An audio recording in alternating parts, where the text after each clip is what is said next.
नमस्कार, लोकनिर्धार चॅनलच्या टॉप 10 बातम्यांसाठी मी ऐश्वर्या हटवार. आढावा घेऊयात दिवसभरातील महत्त्वाच्या टॉप 10 बातम्यांचा.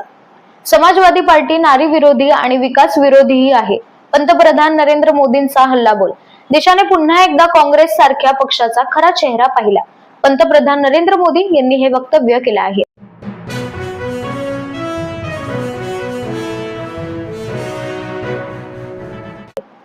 राज्य मंत्रिमंडळाची आज महत्त्वाची बैठक झाली. आज दिनांक 29 एप्रिल रोजी राज्य मंत्रिमंडळाची बैठक संपन्न. मुख्यमंत्री देवेंद्र फडणवीस यांच्या अध्यक्षतेखाली ही बैठक पार पडली असून या बैठकीत अनेक महत्त्वाचे निर्णय घेण्यात आले. वेगवेगळ्या विभाग अंतर्गत निर्णय घेण्यात आले आहेत.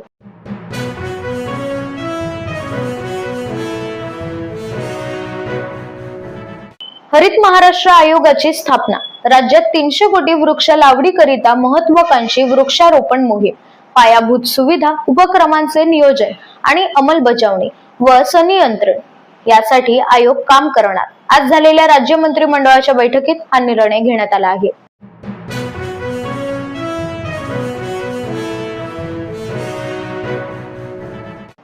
मुंबई उपनगरातील विधानसभा क्षेत्रनिहाय विकास कामांबाबत आमदार आणि संबंधित शासकीय विभाग यांची सांस्कृतिक कार्यमंत्री ॲडव्होकेट आशिष शेलार यांच्या उपस्थितीत बैठक पार पडली. यावेळी मुंबई उपनगरातील आमदारांनी त्यांच्या विधानसभांमधील समस्या मांडल्या, त्या समजून घेतल्या आणि संबंधित अधिकाऱ्यांना आवश्यक ते निर्देश दिले. सांस्कृतिक कार्यमंत्री ॲडव्होकेट आशिष शेलार यांनी आवश्यक ते निर्देश दिले.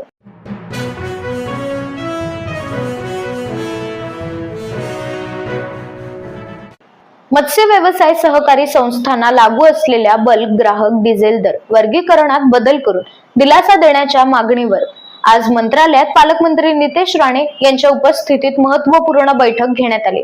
या बैठकीत उपस्थित मच्छीमार बांधव व संस्थांच्या प्रतिनिधींनी मांडलेल्या विविध समस्या आणि प्रश्न गांभीर्याने ऐकून त्यावर सकारात्मक तोडगा काढण्यासाठी संबंधित अधिकाऱ्यांना आवश्यक त्या सूचना पालकमंत्री नितेश राणे यांनी दिल्या.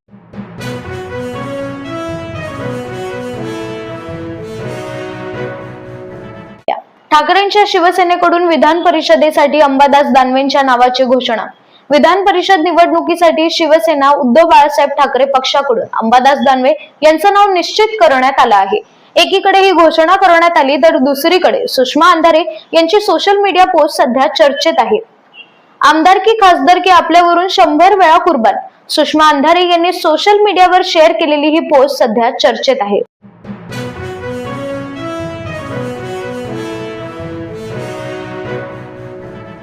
उमेदवारी घोषित करताना उद्धव ठाकरे यांनी चर्चा केली नाही. काँग्रेस नेते विजय वडेट्टीवार यांचं वक्तव्य. काँग्रेस नेते विजय वडेट्टीवार यांनी माध्यमांशी संवाद साधताना हे वक्तव्य केलं आहे. तसेच याबाबत अंतिम निर्णय चर्चा करून निश्चित करणार असं देखील त्यांनी सांगितलं.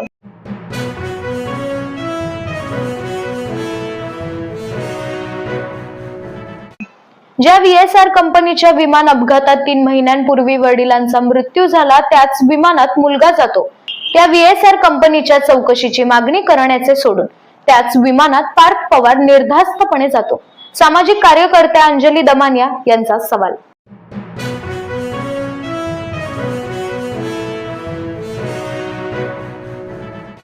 भारतीय रिझर्व्ह बँकेने नवीन नियमांद्वारे क्रेडिट कार्ड युजर्सना मोठा दिलासा दिला आहे.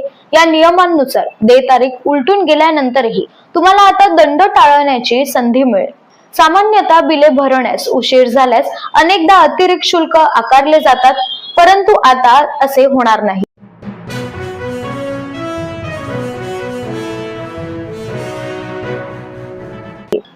प्रतीक्षा संपली. तुंबड 2 चित्रपटाच्या प्रदर्शनाची तारीख अखेर जाहीर. 3 डिसेंबर 2027 रोजी हस्तर पुन्हा पडद्यावर येणार. बहुप्रतीक्षित तुंबड 2 सिनेमाच्या निर्मात्यांनी अखेर सिनेमाची रिलीज डेट घोषित केल्यानंतर आता चाहत्यांमध्ये उत्सुकता निर्माण झाली आहे.